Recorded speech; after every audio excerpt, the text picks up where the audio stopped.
It was crazy because I diagnosed myself. Mm-hmm. I said to the doctor, I go, I think I have a brain tumor like my mom. What the is going on? I like to party. Jesus, honey, wax much?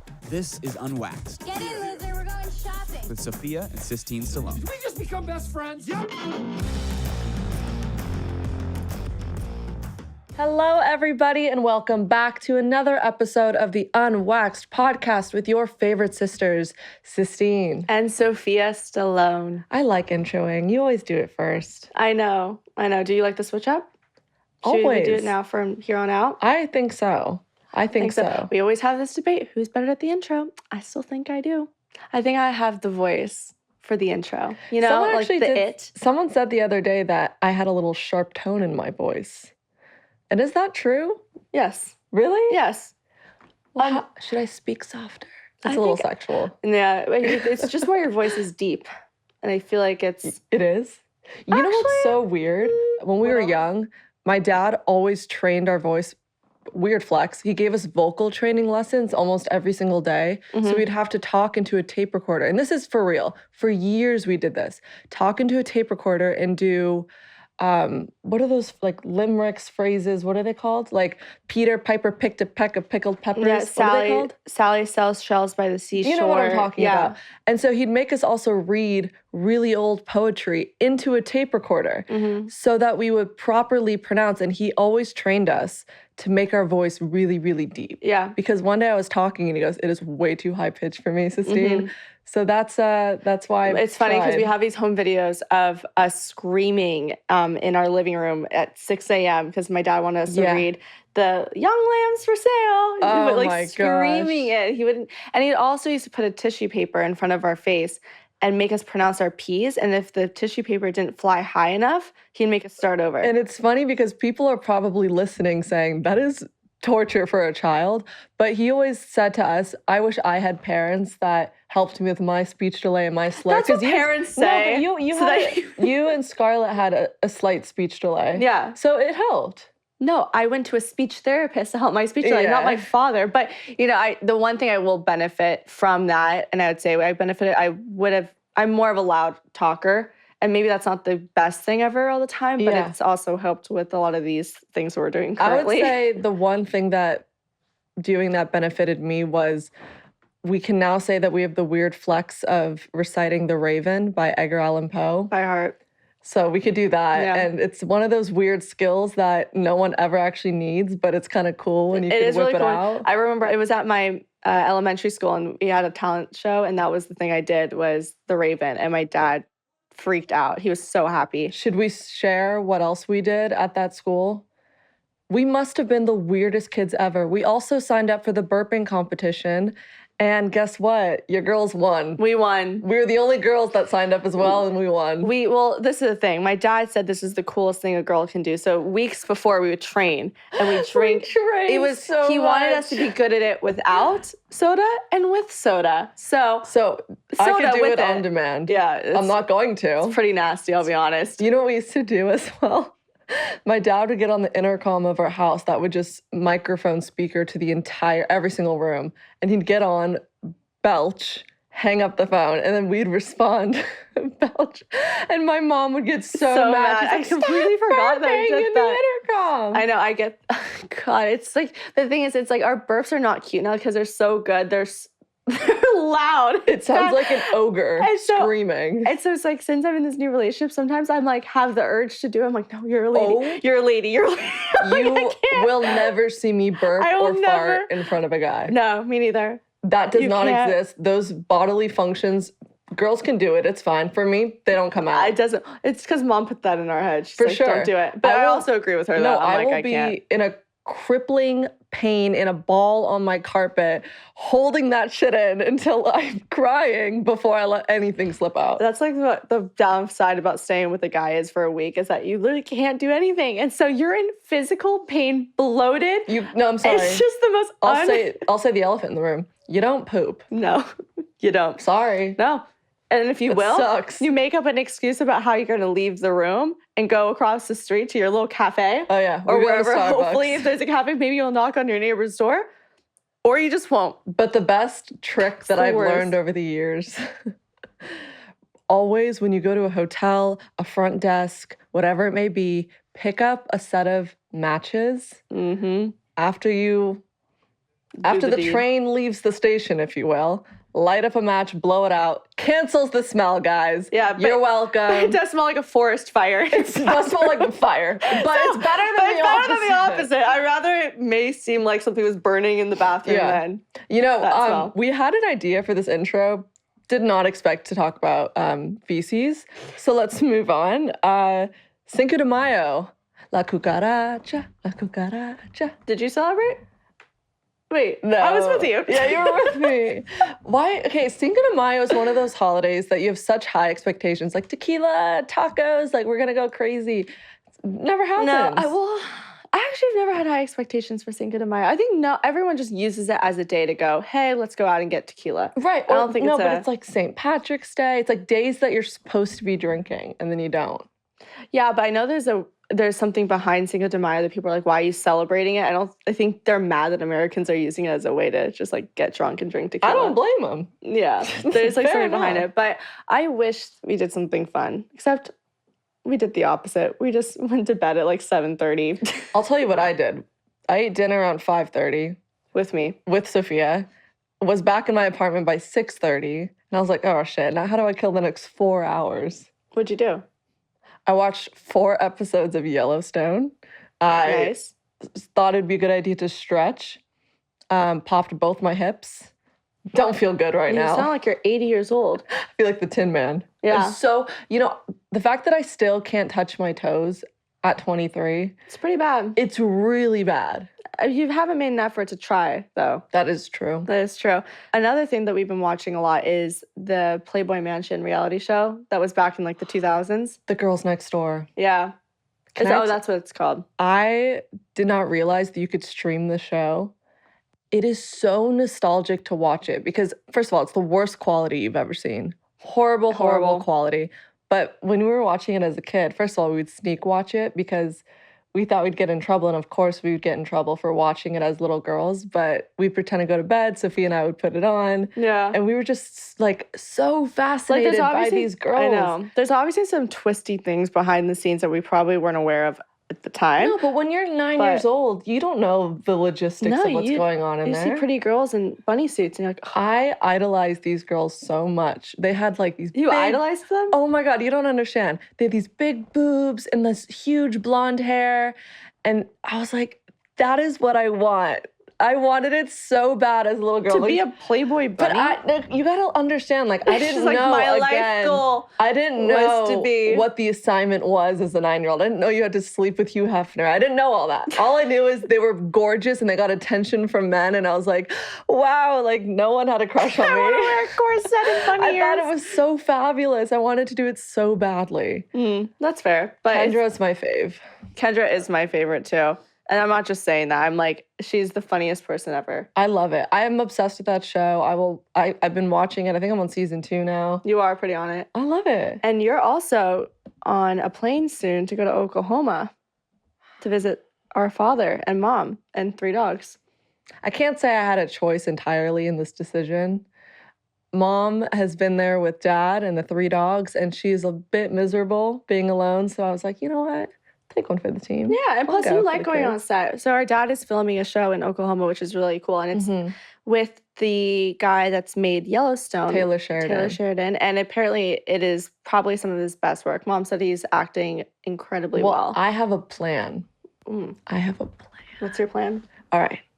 So first part of my plan is I need to find a horse. That's step 1. Step 1. Step 2, I need to ride said horse in front of Taylor Sheridan, impress him. A thought goes through his brain thinking, she'd be really good in Yellowstone. Yeah. Yeah, Yeah. you're just going to walk in front of him and he's going to think that girl looks good on the horse. Yeah. It's pretty smart. I'm not gonna some lie. people don't understand the vision until they see it.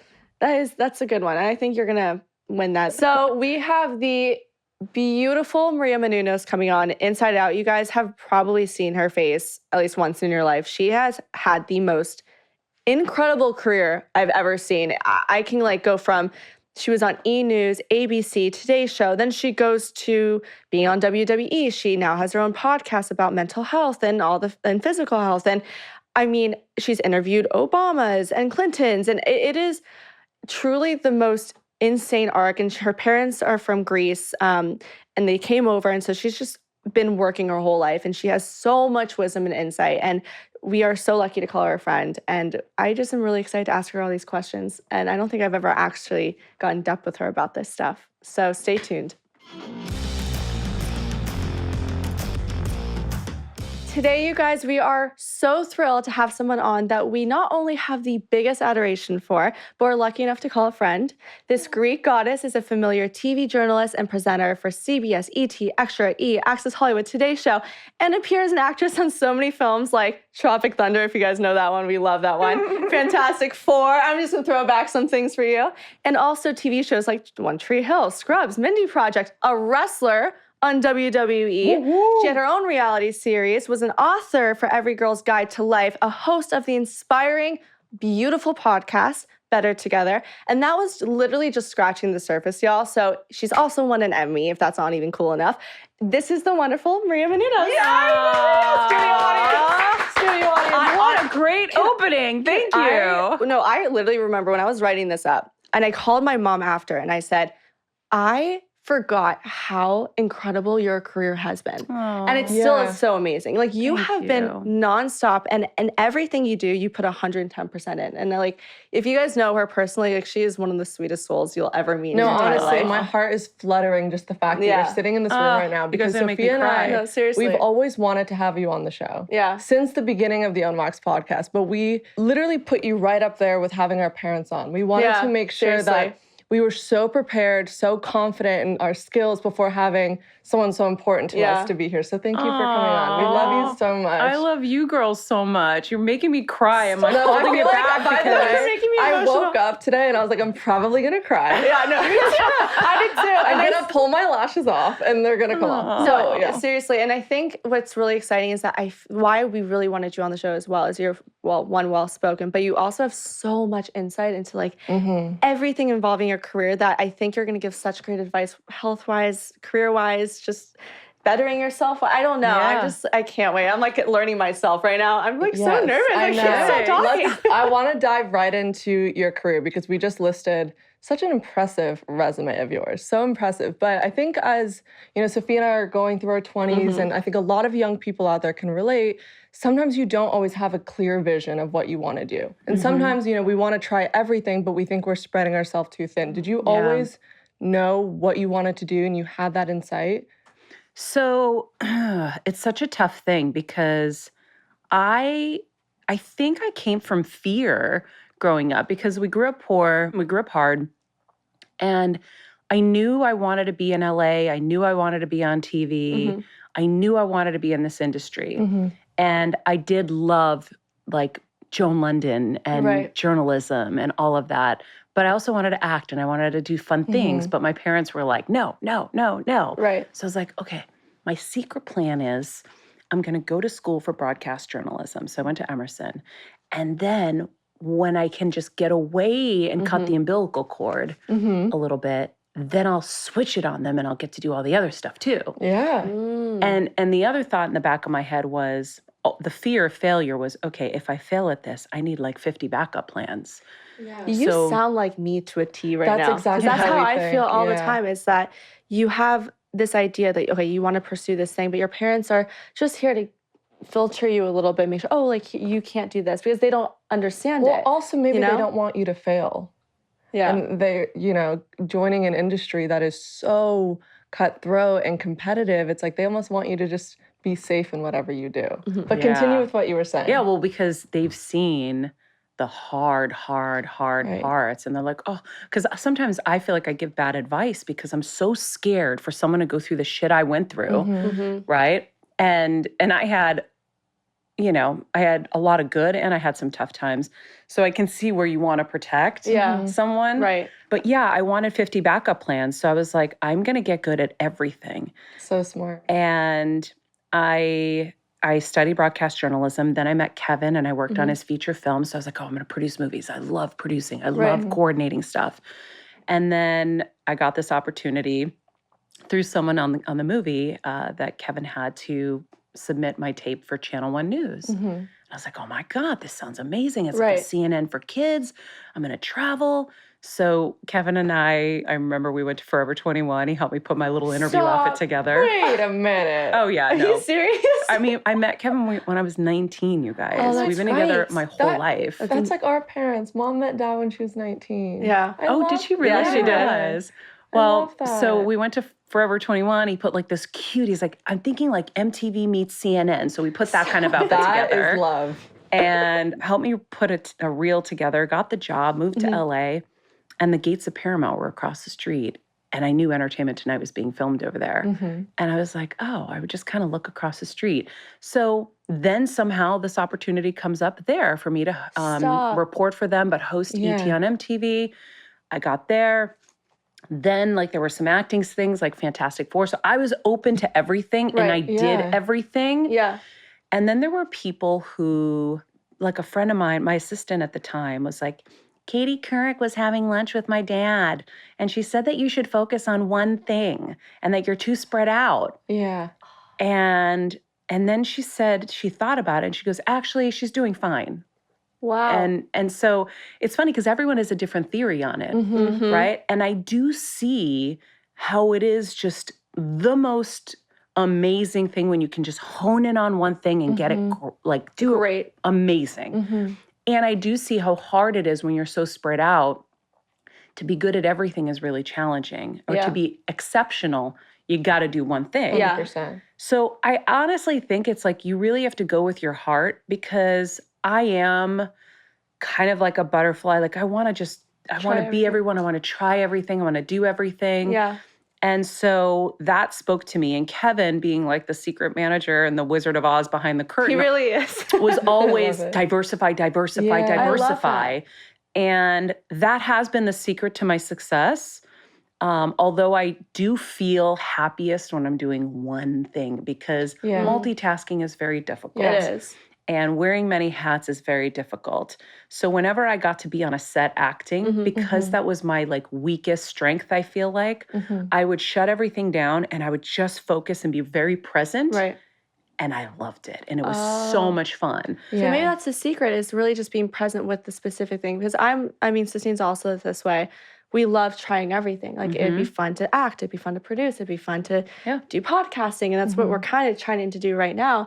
And it's so frustrating when someone says just focus on one thing, because I can't. I'm like curious about 100 other things, but it probably just really takes you being present in that one specific thing you're focused on for you to be really good at it. So it doesn't take you having to just cut everything else out and only focus on podcasting or focus on journalism. But I also have to say, it does say something about your character, that you're able to have such a strong work ethic. It's also not easy. It's not easy, because it's so, I could say I want to develop an app, write a script, be an actress, model, but I could say I could do all these things, but you actually went out and did all of these things. And do you think that, you having a tough upbringing and you didn't grow up with a lot accounted for that? Yeah. Because you remind me so much of my mom, where she grew up really hard. She grew up with nothing, but there was some fire in her gut. I was just going to say a fire in the belly. Yeah, it just hit her. And I don't think a lot of everyone people has that. Like, is a lot it of the people fear don't have that's the that. fire in the belly, or just you have this like blind ambition that I want to just do this? Like, I remember, guys, growing up, we cleaned nightclubs in Boston. There was one main nightclub called The Channel. It was called Boston's, best hard rock club, and it was like 2,000 people, I think, fit in there. Yeah. We were the janitors. And my parents didn't have money for babysitters, so we used to go to work with them since I was a baby. Right. And from the time we could hold a broom and pitch in, we were pitching in, we were cleaning, because the faster we got it done, the faster we got the heck out. We got to the next place, to the next place, to the next place. We would get to go home. Christmas, Easter, Thanksgiving, every single day. There was never a day off. Wow. So the work ethic was built there, but also the dream was built there, because I had only one way to look, and that was up. You're Right. like, I got to find out. Yeah, I Yeah. used to get up on the stage where like the B-52s had performed the night before, and I would just like dream about Wow. whatever it was that I wanted to do. Sounds like your parents were also very hardworking, right? Oh my God. Because they're immigrants from Greece, Yeah. right? It's like I find that story. I mean, you're so beautiful. I know your parents, like, you know, well, they're the sweetest people in the world. Thank you. But did you learn also from watching them and being reinforced every single day to work? I learned watching how hard my parents worked, what it took to kind of survive and to do more. But I mean, I watched my dad. He was type 1 diabetic, and he was, working so hard with manual labor. His blood sugars would drop into like comas, and we would be at the hospital every week. He'd rip the IVs out of his body, go back to work. He stepped on a nail. They took the nail out of his foot. He went right back to work. So what did I do when I got into this business? I had a really hard time. And I love helping young people in this industry in the beginning because it's like you get sucked into this vacuum tornado and you don't know how to handle even just feeding yourself. Right. It's so intense. Yeah. And so I was in that vacuum for a while, and I was eating fast food every day, and I was totally depleted, and I would end up in the hospital. Oh my gosh. Low potassium, malnourishment, whatever. Right. But I would rip the IVs out and go to work. I never would miss. Wow. Ever. I mean, extreme situations, and I would never miss. It speaks volumes. That's I mean, pretty like, badass, though. Like, I don't hear that a lot today. I hear a lot of complaining if there's a lot of work that has to be done. I hear a lot of nagging. I don't want to show up. I'm calling in sick. And that is why you are where you're at today. Yeah. I mean, with such a successful, crazy career, what would you say is your proudest moment of your career so far? Ooh, I can't say it without crying, but Stop. Sorry, we don't have to answer. My proudest moment was exactly why I wanted to succeed. So I told Kevin, because he asked me when I first met him, he goes, why do you want to succeed? Why do you want this so bad? And I said, I want to give my parents the life they never had. And so I was able to give my parents the life they never had. I mean, they came from a village with no running water, no shoes, nothing. They didn't have toothbrushes. And so I took them everywhere. They were my American Express card. I took them to the Emmys. I took them to the Oscars. I took them on yachts. I took them on private planes. I took them everywhere and anywhere to experience the other side, and bought them a house, bought them a car, like every dream they could have had and more. That's what I'm most proud of. Yes, of course, I'm proud that, little Greek girl from Medford, wrote a New York Times bestselling book or won an Emmy and all of that. But those are super cool. Yeah. But the best was definitely that. Getting to enjoy it with my parents and getting to spoil them. Yeah. And I feel like that just is the reason why I think you are successful, is that your drive wasn't from a surface level. You had that fire in your belly. You had that passion in your heart. I know it sounds like super cheesy, but that was one thing that pushed you to go forward and say, I can do everything and I want to do everything. Just although my parents are saying no, I want to be able to provide them this stuff that they're never going to get to experience unless I do it. Yeah. And you did it. And I mean, I'm looking at your career at every single level, and you have just killed it at every angle. And they probably could not have been more proud of you. I mean, my mom always would be like, Maria, we can't believe all the things. She's like, how do you do it every day? They were just so shell-shocked. They were like, my gosh, we don't even know what to say. Like, we don't know how to explain any of this. You know what it is also is that you really emphasized a couple times about Kevin and your family. And I feel like, do you think that also having a really good circle around you? Because you can say to yourself, and I can say to myself or Sistine or anybody, that this is what I want to do and I want to try everything. But sometimes in your head, you can get kind of stuck in it and wrapped up in it, and you can be a perfectionist. And then maybe Kevin or your mom or your dad would tell you, no, do it, or you can do it. Would you contribute or absolutely. To your success? I think that one thing my dad always said, and it stuck so hard, was, Maria, you can do anything you put your mind to. Right. And I believed him. And so I had them, even though my dad was not supportive, he was very scared. Right. Yeah. My mom was, and she was so good at, like, she drove me everywhere. She took me to everything. Right. She believed in me. Yeah. And then I met Kevin, and then I had Kevin. So, Sistine, when you get down on yourself, not being able to do everything. No, I also had another me next to me helping me. So I couldn't have done everything I did without having Kevin next to me as well. Right. You know, we joked when we were writing the book, for example, I was doing Access Hollywood, the Today Show, nightly news, sometimes some Dateline stuff. That's cool. I love Dateline. So to the Today Show from LA, I had to get up at 1 a.m. Oh my gosh. So I barely would sleep. I'd get maybe 3 hours of sleep. Then I'd have to go do the Today Show and then start the whole day all over again. So though that wasn't every single day, it was a lot. And when I was writing the first book, Kevin and I had this whole thing. We would go to the mall. We'd outline the book. So we were at the cafeteria there, so we could keep getting endless food, go to the bathroom, whatever, never have to stop. And then I had the chapters. And so I would go in the middle of the night when it was quiet and then my only time, and I would write.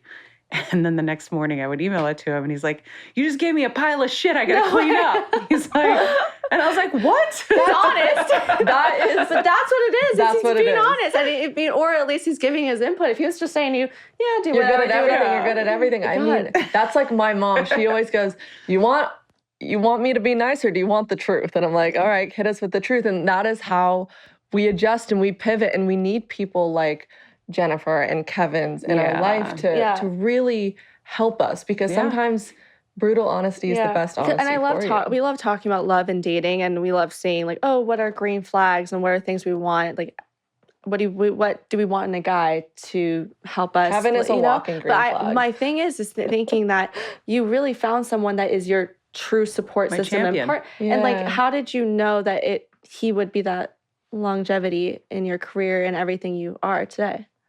I knew he was the one, like, the first time I met him. And like the second I met him, I knew. It was different. And then by day 3, that was when you could sit at the gate at the airport with somebody. Definitely like a long time ago. Yeah. He was telling me how he took massage therapy classes to help his dad's pain from cancer. And I was like, you're a caretaker?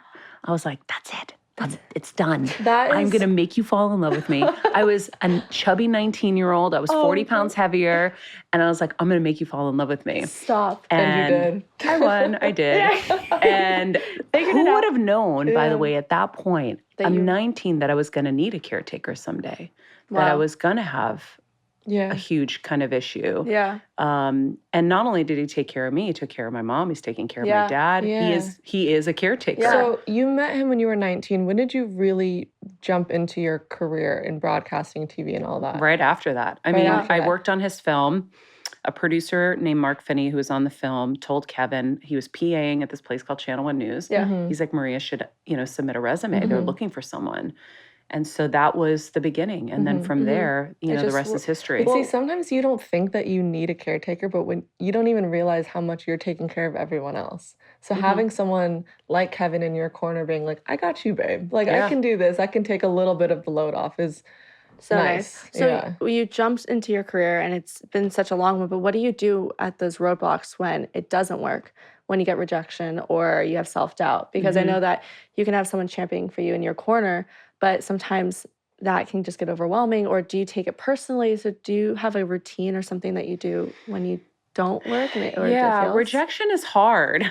Yeah. Like when we'll go out and pitch something and, for me, I just didn't have a lot of gas in the tank to deal with it, I feel like. So I don't think I dealt with the rejection really well. I think I also didn't have a lot of time to focus on it either. Because I was in this 24/7.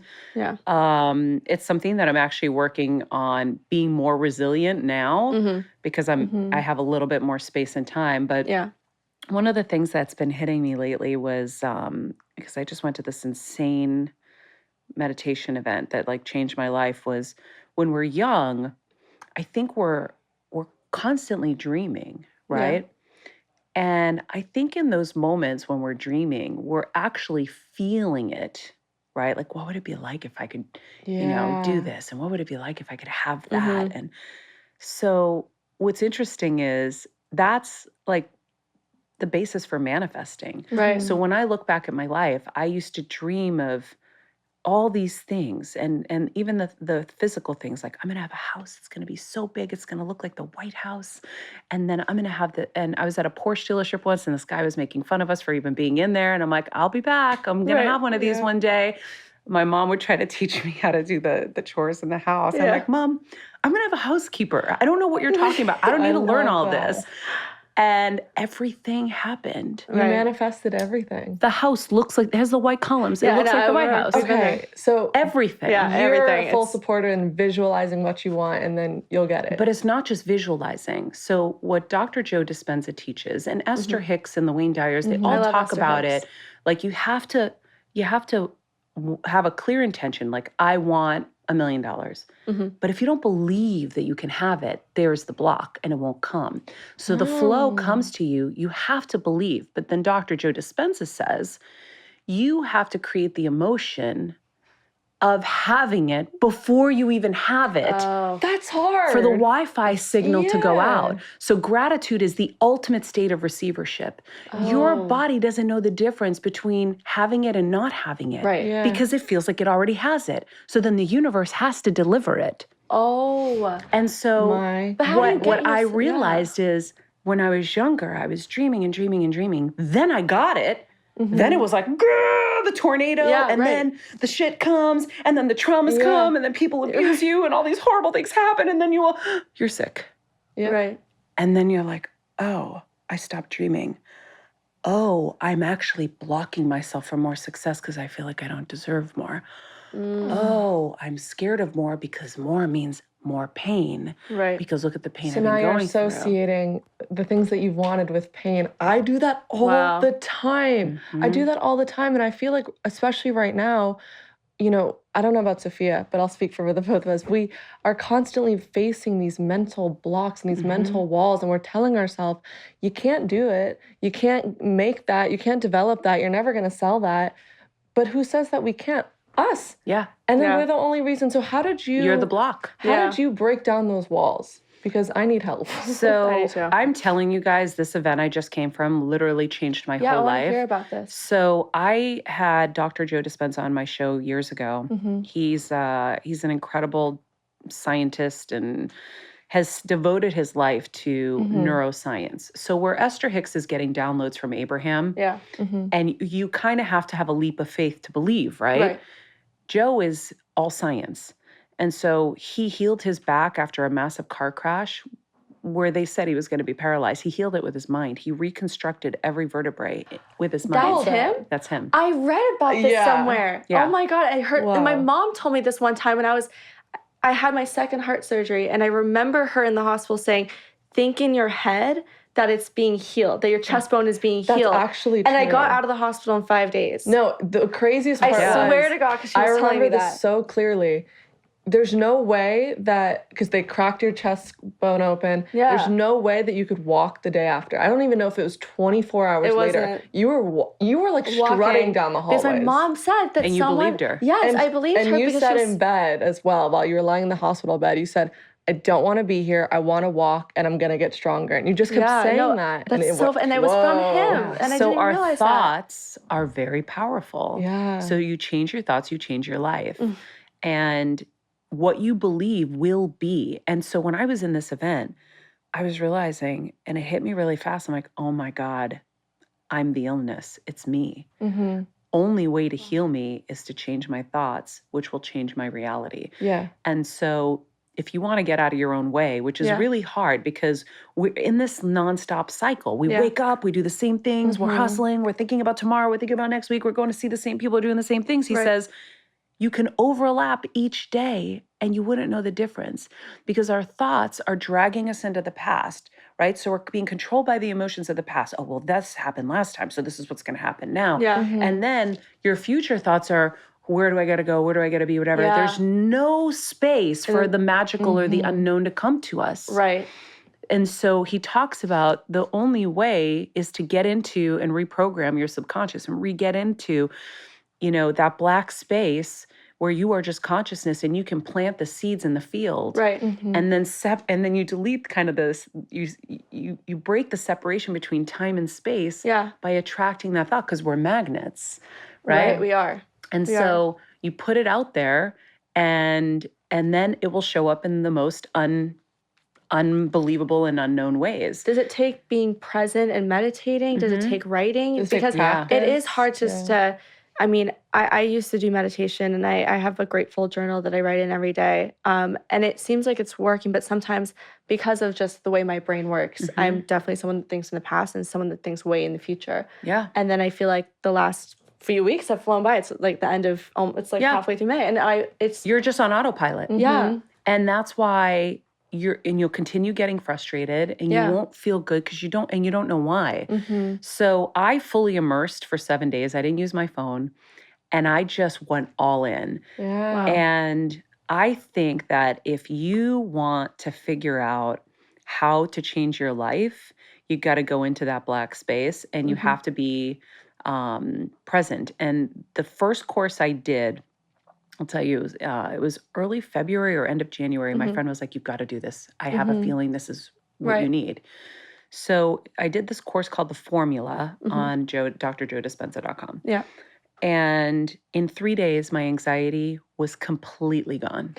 Wait, Guys, can I take this? I had just called my doctor and asked him for medication. I said, I don't think I can live in this body anymore. I'm losing my mind now. Yeah. I had just lost my mom months before. And it was like, very painful. Right. And in 3 days, I was like, did someone give me a tranquilizer? I wasn't clenching. I wasn't grinding. I wasn't chewing the insides of my mouth. My tongue, you guys, was stuck to the roof of my mouth. I couldn't unstick it. Oh my God. And it's been gone ever since. Oh my God. 3 days of The Formula. And by the way, it's like a 12-hour course. I still had plenty of course to go. I need this course. I need inject this it in my course. veins. Yeah. That's amazing. It's amazing. So then when I went to the event, he kept giving, people go to these events and they heal themselves of cancer head to toe. I watched people get out of wheelchairs and walk. No. Watched people. I mean, look at the chills. No. People with Parkinson's and all kinds of unbelievable success stories and testimonials, because the body, once you surrender and you give it what it needs, which is like some clean space and some, the help, what comes from the chemicals from meditating, the I think it's the IgA levels in your autoimmune system go up like extreme amount. Right. And your body starts healing. So The Formula is a great entree into what he does. And there were meditations attached. So I started doing the meditations every day. Every day I got addicted. There was no, oh my God, I have to. It was, I can't wait to get in there. And I'm not a meditator. Me neither. And I'm afraid that I can't sit still for 5 minutes. Wait. She then told me after I did The Formula, she goes, there's an event coming up. We should go. Yeah. I go, a meditation event? Kill me. Yeah, There's no way. I can't do a week? Are you high? Yeah, that's a lot. Yeah. And so I did it. I did a 5-hour meditation. Hold up at 4 a.m. Oh, 5 hours? 5 hours. Me. I can't meditate. My body should have. And by the way, it doesn't mean You're that a you don't. nonstop person. Like, you go, go, go. I did it. Did it feel amazing? It was amazing. By the way, Whoa. the entire week we were up at 3 a.m. And we meditated. We would break. He does it's a very humane schedule. Yeah. Like you meditate, then he lectures, and you meditate. There are breaks. I never once was tired that week, which I'm always complaining about being exhausted. Me too. Yeah. But guess what? When you say it, you feel it. Then I never had enough So true. time. I don't have enough time. Guys, I'm waking up at the same time to get ready to come here today. I'm waking up at the same time that I normally would. And I normally would be racing to the last second. I had an extra hour this morning. There's endless time for me now because I'm not stressing about not having time. This is like I unlocking. have time. You have time. It's all about shifting your mindset. It's like we constantly, I think it's human nature, you always just look at the glass half full. Yeah. I mean, half empty. And you're like, oh man, like, I can't believe I have to drive all the way down here. I have to hit traffic. I have to find parking. And instead it's being like, how great that I get to see people, have a conversation, have experiences. I need this meditation. But it's also just realizing that we have time. I think that we just forget. And that's why our days blend into months and our months blend into years is because we're just going through flow. We're almost in a state of flow, but the wrong type of flow. Yeah. And it's just kind of like a robotic type. And sitting with yourself for whatever it is, like waking up in the morning, meditating, and having that stillness in your mind just right when you wake up sets the tone for the whole day. And you can go, okay, I can go through my routine and actually be conscious about what you're doing in your routine. Because it's very easy to wake up. Like I do the same thing where I don't like the unpredictable. So I'm very predictable with my morning routine. And it's not always the best because it could be sometimes ruin everything else. And I could be doing something else. You're not allowing anything to come in when you're so scared of the unknown. Yes. And so you have to I'm so embrace the close. unknown. I know, because if I let it go, maybe something amazing can happen that day because I didn't let the vibration. You're not focusing You're already on the ready bad for this. things. No, I can feel it because You're saying the stuff he's saying, where he's like, your months become years and your years become. You're already saying the same stuff he says. And so you're in it. That's why I understand, because I used to do Abraham Hicks. If you guys don't know who that is, I've only used her YouTube, but she's really good at getting your mindset. And it's more, it's meditation. It's also visualization. It's putting the things out there that you want, but really feeling it, thinking it, everything. Believing it. And I remember I was doing that a lot during quarantine because I was so stressed. But I found such a peace and excitement for what was going to come after quarantine because I was just able to feel, oh, this is what's going to happen right after. Like, this is, like, I didn't need anyone to tell me. I just saw it. And look, it's happening. It's happening. And I mean, that was not even that long ago. But it's like, I wish I kept it going, but it does. You can. I know. You will. I need to. I just feel like a lot of people don't realize this. And you put it in such great words because it's hard to place what that feeling is of going through your emotion. You don't even, there's not a word for it. Yeah. We're all doing it. We're so Everyone unconscious. does it. And no one notices until someone tells you, change it up. Yeah. If you're unhappy, change that. Like, change your pattern. Do something different in the morning. Yeah. Change the way you start your morning. Change the way you do things. Go on an adventure, like, spontaneously. You can't keep doing the same thing and expecting different results. What would you say is a first step for people? People often feel like, they're in a rut, they're stuck. They could be listening to this and saying, meditation won't help me. Yeah, it's well, not because work. also the meditations that are out there are really hard for people. Yeah. Because I've tried a lot of them. And there's some, but the only thing I have found, and I've been doing this intensely for, let's say, 5 years. I've been really into health and wellness with my show that you talked about earlier. I devote every single day to getting better. Right?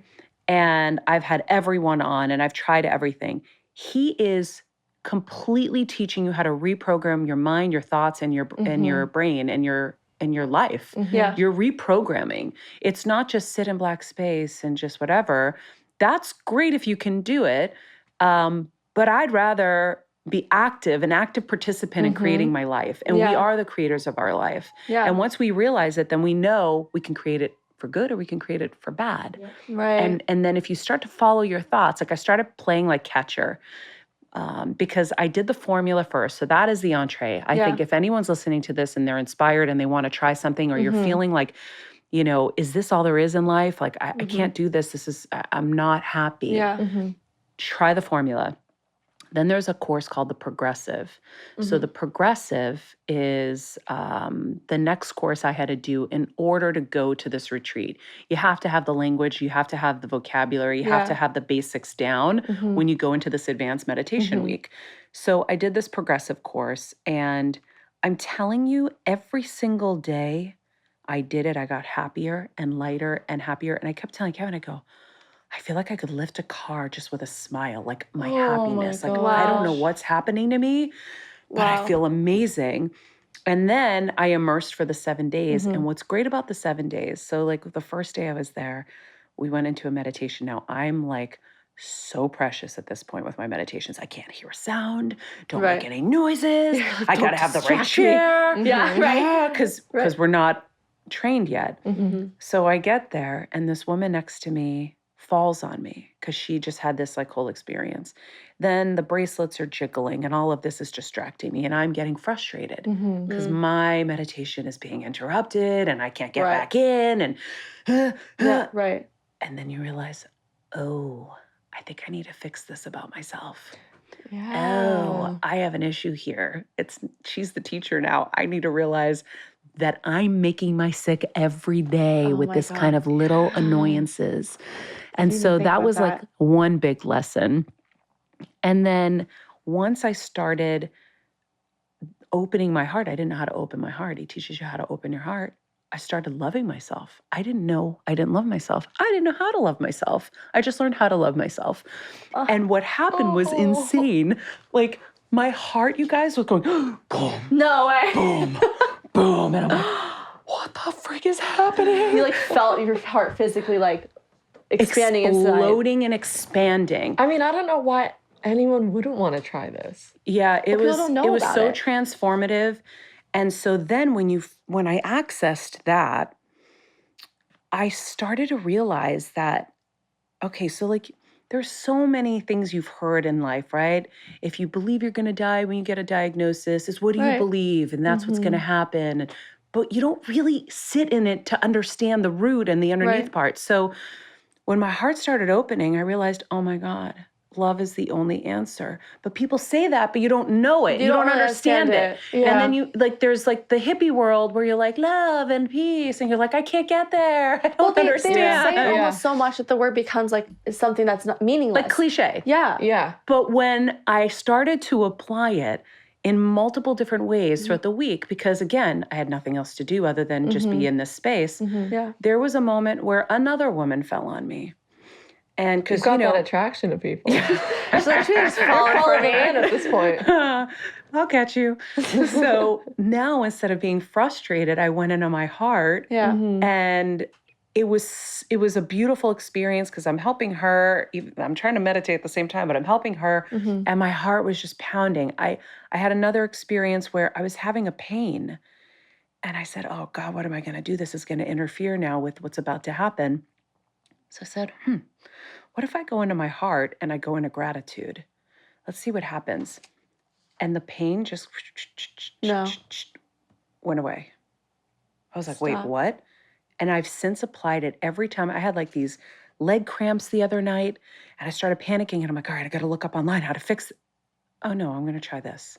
And I tried it and it worked. It works every time. Oh my God. Stop. It's literally just everything we this is tripping me. need is inside of us. I think we underestimate how powerful our bodies and minds really are. Yeah. It really Yeah. is that. I mean, Yeah.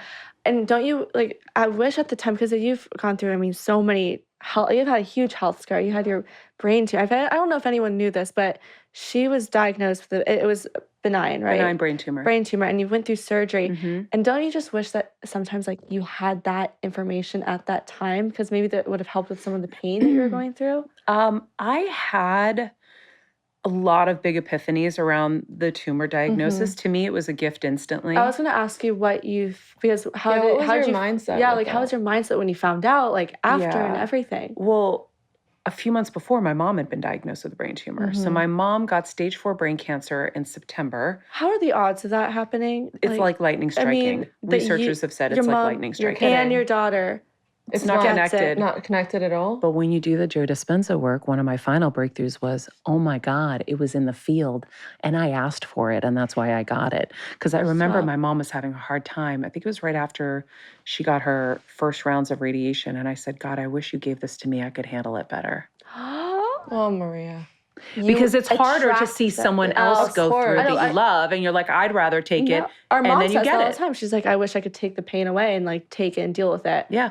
And So, so yeah, what was your 2 of our reaction? dogs got brain tumors. What? So then I realized at this event, oh my God, it's been in our field. And that's what I have to delete. So I would go into the Oh my field God. and I'm planting in like, mind, body, soul healing, all this stuff. Anyway, it's really profound when you do the work and you start to see how in control we are of our lives. Yeah. And it's just about making different choices. But you have to get to a place, and that's why I think full immersion in an event or taking the online course. People have healed themselves of cancer just taking the courses online. That's insane. Because the body just completely changes. Did you discover these courses before or after your diagnosis? After? I think it was before I interviewed Joe, but I was so deep in caretaking for my mom You were Right. just that I couldn't really. consumed with Yeah, that. I was so Were you consumed. scared when you found out your diagnosis alongside having to take care of your mom at the same time? Like that's a lot of pressure Yeah. to have on one person. And then also your career, you have a husband. It's just like there's so many things going on in your life. Like how did you handle that? I mean, It was crazy because I diagnosed myself. I said to the doctor, I go, I think I have a brain tumor like my mom. How did you know? what were the symptoms? I felt it when I was present in his office for the first time. So I sat in his office. I'm like, I have this really bad ear pain. I think I have an ear infection. It's so strange. And he checked my ear. He goes, you don't have an ear infection. I said, he's like, what else are you feeling? I'm like, well, I've been getting really bad headaches on set. Oh, I'm slurring my speech. Oh, I think I have a brain tumor like my mom. Oh my God. And he's like, let's get an MRI. And we got an MRI. And I just knew that day. I took a picture of myself in the hospital gown. I go, this is the moment I become a patient. I know it. And then he called me. My mom's tumor had just come back with a vengeance. Oh my gosh. I was in Mexico with Kevin, setting her up to do these holistic treatments. Yeah. And he called me. He's like, I can't even believe I have to make this call. I can't even believe what I'm about to say to you. I go, don't worry, I already know. He's like, what? I go, I have a brain tumor, right? He said, yeah. I said, okay, what kind is it? What do we know? And I took the notes. I called my mom's surgeon and I said, hey, I need to schedule an appointment. And they're like, for your mom, right? And I go, no, for me. Was everyone just floored? Floored. Yeah. Floored. I mean, Were you in a state of shock at this point? Like, I actually don't believe it's true. I was in shock. Kevin and he wasn't with me when I got the call. He had just gone to the corner store. So he came back. I go, we need to go outside right now. So we sat outside in the parking lot and I turned the cameras on me right away because I wanted to remember that moment. And so I'm used to filming myself as a journalist and all of that and documenting. So I documented it. And I said, so I just got diagnosed with a brain tumor. Holy shit. Before I sat down, I called my lawyer, who's like my best friend. I said, I'm never going to work again, am I? I'm screwed. How am I going to take care of my mom? How am I going to take care of everybody? Right. And he's like, let's just keep this close to the vest for now. Let's get through surgery and let's figure out what we say to people later. And that was really great advice. And he's like my brother, so it was like calling a family member at the same time. But it is scary when you're calling someone and you're thinking that and you're not realizing you have to plan for the worst. It's you think in your head, okay, I've done WWE. I'm in physical top shape. I am a presenter. Like I am physically, verbally, everything is. You thought at its peak, and you just realize the fragility of life when this just hits you, and you go, wait, I'm not as not you are strong, but like I didn't realize that this stuff can happen to me. You never think it's going to ever happen to you until it does. Or well, I thought it was just stress from taking care of my mom. Every symptom I was feeling, and it made sense that would be that. But I also was so burnt at that point, and burnt out by everything I was dealing with in the work world and the toxicities I had dealt with, and then of course dealing with the trauma of like taking care of my mom and all of that.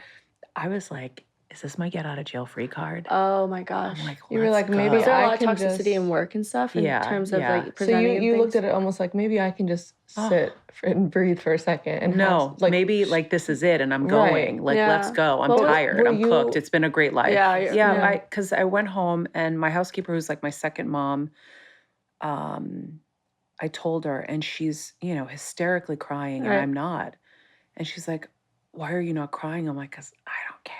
I'm like, that's it. Like I don't really care. I'm so exhausted. I was really broken by all of the bad experiences that I had gone through. You're like, what good is there to look forward to? And then at some point I kind of was just like, oh no, this isn't the right feeling. I'm like, I had a kinesiologist come to the house and he's like, how you doing, kiddo?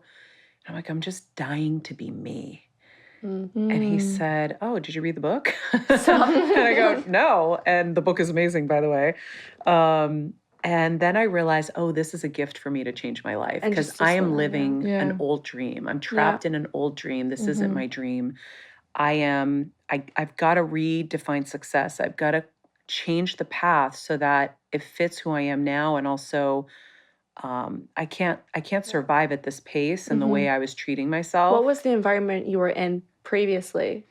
Was it just people there? Was it just a lot of work? Was it people that were just manipulating? Was it? I feel like sometimes you end up in places you don't belong. And maybe they're supposed to be your teachers and you don't know it at the time. But I think, for me, I was working with people who were cruel beyond reason for, and I I didn't have healthy boundaries. I didn't know. I'm just learning my boundaries now. And Right. we've been doing lots of episodes on this on my show, and it's been really helpful. Right. I didn't have boundaries. I was just that puppy that was like, what else can I do to make you happy? Right. Right. And they took advantage of that. Yeah. But it's my fault too. Right. Because I should have been confident in who I was and what I was bringing and my value. Yeah. And when you don't see your own value, how are they going to see it? Mm-hmm. And so there's like this little loop that happens. Yeah. And so I need to kind of stop the ride and change some stuff up. And I've really focused on, manifesting really positive experiences. And I can say that I've really only had positive experiences since. And working with people who see me, not are trying to make me not see me. Because a lot of the times in life, if you work with the wrong people, they're going to really work hard to tell you you're something you're not. And then you start to believe them. And that's the critical part, because you start to believe, oh, maybe I'm not good.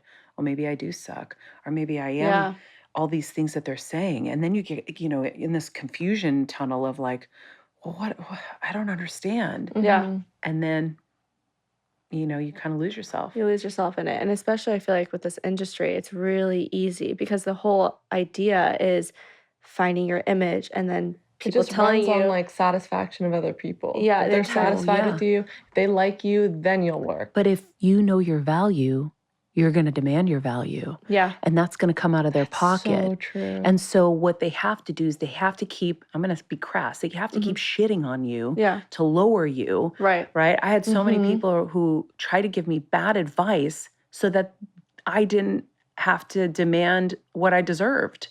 What was the worst 100%. advice you've gotten? I had one boss tell me I should stop being on magazine covers and stop doing all this other stuff. You got to just focus on this one thing and get rid of all this other shit and blah, blah, blah. And I'm like, so this other shit is why you hired me, because I was different than everyone else? And now you're telling me to be the same. Because I would have deserved more money. Because that's Because all if now you can put me in their category, then I only deserve what they have. And people's knowledge is only going to go so far. They don't know you. They only know the knowledge of you from what they've talked to you, how they've spent time with you. Or And they so- want to keep you in the image of their head. That Well, that's way. what I'm saying, yeah. Just They keep you want right they down want to here. keep you down there. They're like, Maria, we don't want you to be higher than this. We don't want you to get your ego to get too big, because then you're going to demand things, going to demand money. We don't want you to do that. I got a massive deal at one place, and the boss told me that I was a terrible interviewer. They told me, and I was like, I think you're paying me 8 figures. Okay. And I've had the most massive interviews of all time, even, I mean, I was going to ask you questions even about those insane interviews with like presidents. Like, I don't even know how you. And so It's crazy. So the same people who are paying me an extraordinary amount of money to do this job are knocking me down so many pegs and saying, you need to earn the job that I actually have in my contract. Are you serious? They're like, no, you got to earn this. And I'm like, wait a second, you just hired me to do this that. job. But how does that make sense? It didn't. That's the point. So they make you insane, and then you get a brain tumor. God damn it. No, see, I So feel like don't let people tell you who they think you are. I know. You have to love get that. so rooted in who you are, what you do, what your value is, and you gotta own it. And don't worry about people calling you a diva, because that's all I worried about. And then guess Yes. what? I was so unfucking diva that they killed me. Exactly. By the way, It's true. By the way, we say this all the time. If demanding things as a woman makes you a bitch, then fine, I'll be the bitchiest bitch you've ever seen. Yes. Can we make I will. t-shirts? I know. Let's be bitchy bitches. I don't so care, true. because if that means that I know who I am, know my worth, and I won't get walked on, then fine. And I've got my boundaries. Yes. And that's it. I think Healthy that is boundaries. so important, because you don't, not only do you have to apply that to your job, you can apply that to your friendships, your relationships, your family dynamic. If you live your life in the vision of other people, then screwed. you're going to be screwed. Yeah. You're going to literally lose yourself You're entirely. setting yourself up for failure. Yeah. So that's why I transitioned into hosting my own show. Yes, you Every do. single Love it. day, Better Together with Maria Menounos, where every single day I'm committed to getting better right alongside the audience, so that we And you guys who are listening, because we have, all ages that listen, I'm like, please don't wait till you get a brain tumor. Please don't wait till you're in your 40s or your 50s to get to here. You have to start learning this in your 20s because everything from there on will be a completely different journey. You're always going to have your lumps, as you know, and always, sunshine and rainbows. You're always going to have your lumps, but you have to be so sturdy in who you are. And if you start cultivating that young and you start cultivating practices and you acquire the tools you need to get through these tough moments, right? Like my moment with your dad, my first words out of surgery was his quote from Rocky Balboa. I remember and that. I sent him the video. I said, if you didn't know before this how much your words carried me through my tough times. That broke him. Yeah, you have Now- no idea. Literally No, I broke really him. did. I remember the moment he watched it and he lost it. And he doesn't ever, like, he loves you. And it's just, oh, God, I was going to start crying if I start talking about this. No, but it's just a testament to show how strong you are. And you need to remember who you are at the core and that life is going to hit you hard and hard, just like his quote. But it's how many times you fall, it's how many times you can get back up and keep moving forward. Yeah. And I know that sounds so quote cheesy and stuff, But it's true. It's true. Yeah. It's so true. I think it's incredible that you really made it your life's work to just better yourself. And I think that's something people always neglect themselves. They always put themselves second. They want to help other people. But sitting with yourself and doing what's right for you is just so important. And I love your podcast. I've listened to countless episodes. You guys must listen to it. Better Together. Where does it stream? Everywhere? Yeah, there are a few Better Together, so you got to find the one with me, Better Together with Maria Menounos. With Maria. And it's on Apple Podcasts, Spotify, YouTube. It's wherever you get any of your shows. But Maria. yeah, you got to get better. We got We to. gotta get better. You got Maria. to. Choose you. We could sit here for I was going to say, I could talk to you for 4 hours, but I'm never going to take up 100 hours. You at a are time. like my second mommy. Yeah, I you really love are. you so much. I love don't you think you guys. realize Not you really. and Kevin have such a special place in our hearts. Yeah. It is insane the fact that you came here today. And also you gave me words that I really needed. Yeah. I I'm so really needed glad. them. So I really Well, you can Appreciate have it. more Love you. anytime you want. You I have know. myself. Yes. Just text me Love you so anytime. much. Okay, well, if you have anything else coming up, plug it now. Oh, wait, the Yeah. Pentaverate. Oh, wait, yes. Wait, so can I just say, I come back from this meditation event, I'm floating. I'm like, oh Floating. my Yeah. God. I'm just like, oh my God, this is amazing. Yeah. And I had to go basically right to this premiere. So I've been doing my meditations. I'm so devoted. The pineal gland meditation is a really big meditation he teaches, and you have to do it between 1 and 4 a.m. because your melatonin is the highest. Girls, I've been waking up at 2:30 or 3 in the morning every night doing a 90-minute meditation, Every day? every day. But guess what? When you're done, you get into your bed and it feels like a magical cloud. And and I wake up and I'm happy and I feel great and I have endless time. And then I do another one during the day. And sometimes I do one before bed when I go to bed too. So I'm meditating multiple hours a day now. What if you're a little drunk and you went out last night and you're with your girls? How do you get up at 1 a.m. and do a Okay, meditation? hold I'm being up, because I honest. did it this week. See, that's the question. I had the premiere of the Pentaverate Yeah. the other night. I got home, it was a little after midnight. And I said, all right, this is your test. So I set the alarm No, you didn't. for 3:30 a.m. because it's between 1 and 4. So I was like, okay, I'll cut it close. Yeah. I'll do it at 3:30. And I woke up and I did it. And I had to wake up 2.5 hours later. And I was totally fine. No. Totally fine. Wow. And it feels amazing. And I said you would feel- never, ever think it would be me. I would. And I know you're sitting here and you're Yeah. like, it's not going to be me, but trust me, it will be you. I need that because I you need to said try you it. slept on a cloud. I woke up in night sweats. Yes, so but guess Yeah, what? I know, I'm like How 1 a.m. many of I us need are this. waking up in the middle of the night and then just sitting there? Why not try it? Why not? Your Yeah, eyes you're are right. closed anyway Why not? in the meditation. That's but I'll so tell you true. the effects. So here I've been doing it, and it led up to the premiere of the Pentaverate. So last February, I had come to LA for a quick 2 days. And we had just found out my mom wasn't going to make it. It was a terrible time. Mike Myers calls me personally to ask me if I would consider being in his Netflix series. He wrote this role for me. And I'm like, Mike, are you kidding me? I'll shine your shoes. I'll get you your coffee. This is like a dream come true, of course. Anything. So I do it.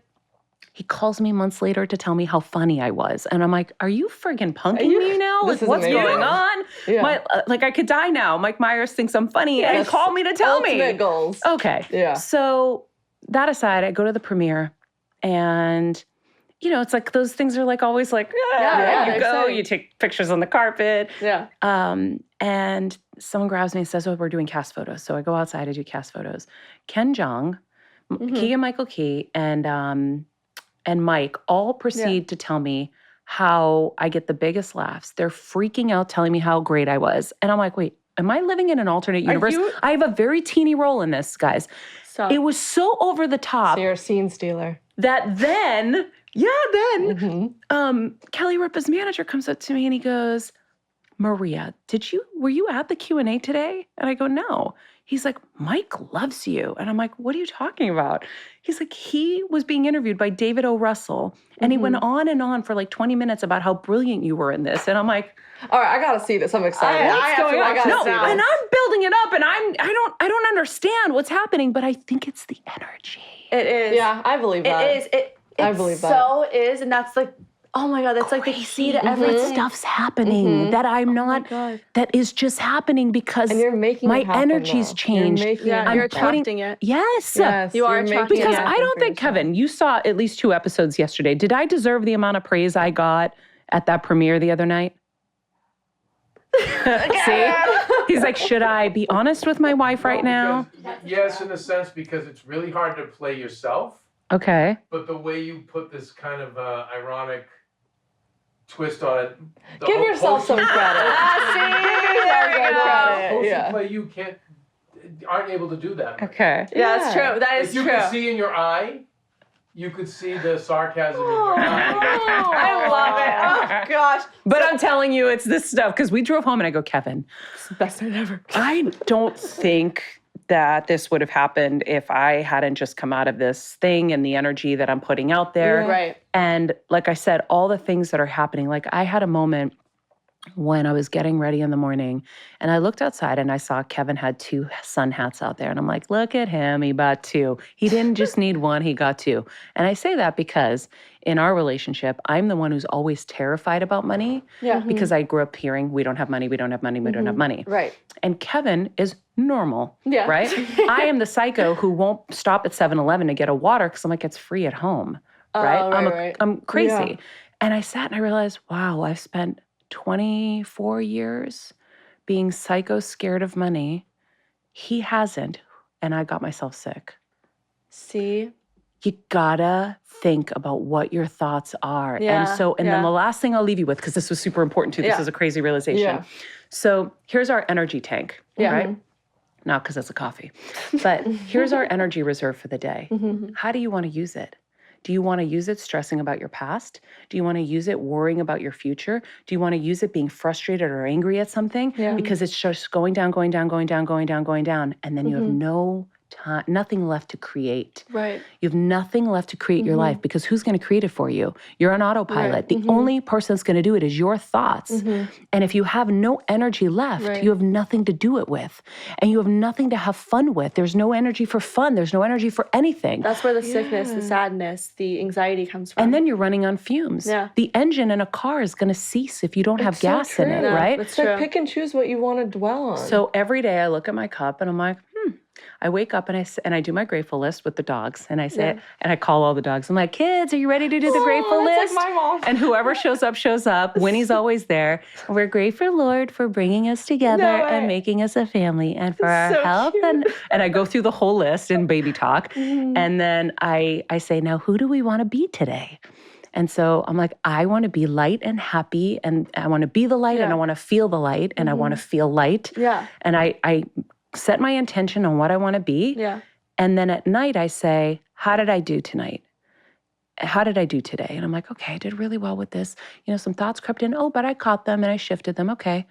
All right. Well, tomorrow I'm going to do better at this. This was one thing I think I slipped on. I'm going to do better at this. Oh, so you're always like, Always checking in. I'm staying conscious. Yeah. But remember your energy reserve. energy reserve. Where do you want to use it? Because Yeah.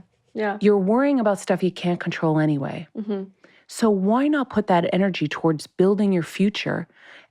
And trust me, it's so much more constructive, but you're going to feel better, which means you're going to attract all that accolades that I Yes. don't even think I deserved at the Yeah. Pentaverate premiere. Oh, yeah. But anyway, Are you watch the kidding? Pentaverate Yeah. because Mike Myers is a freaking genius. I'm and you watching see, it. I'm watching he it. plays 80,000 different characters, and every time I'm like, wait, that was him too. That And was Kevin's him. like, yeah. I'm like, Love what? that. No, he's a How? genius. That's you next. Next season, you played 100 That different characters. shape-shifting. So anyway. No, you have given so many people the best Yeah. advice ever, and everyone can totally put this into their own lives. And I think that people need sometimes a wake-up call or a reminder, because we're all like cars. We need engines.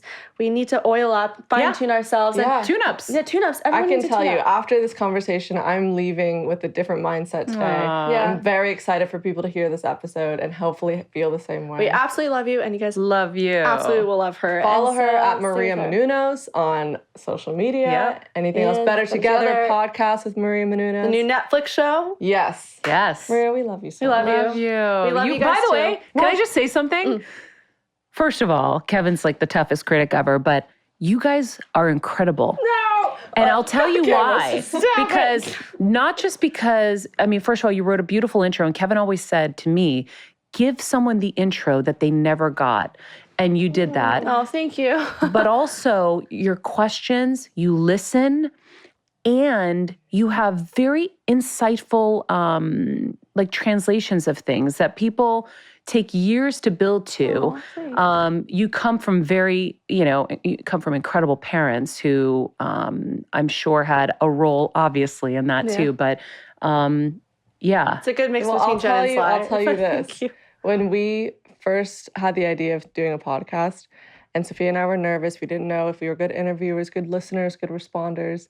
My mom said, study Maria's work. And Yeah. that's what we did. She said, And fake so it till you before make it, we pretend even you're did, Maria. before we even did anything, we'd listen to you and Yeah. like the way you would talk with you just everything. We were like, okay, we got to mimic everything she's doing because you've got it down. And That's a huge compliment. No, to and us. I mean it. I don't throw bouquets. Even if I love people, I don't throw bouquets. And you guys were just the way you process things and your take on it was really, really unique. So Thank you. Oh my God, stop. Look at you. I know. A plus, plus, plus, We plus, love you even though I guys. wasn't grading No, you. it's fine. You were great. We'll see you guys next I wanted to Tuesday. stop in the middle of it and tell you, and then I was like, no, I don't want to scare them. scare me any day with a compliment. We'll see you guys next Tuesday. Bye. Bye.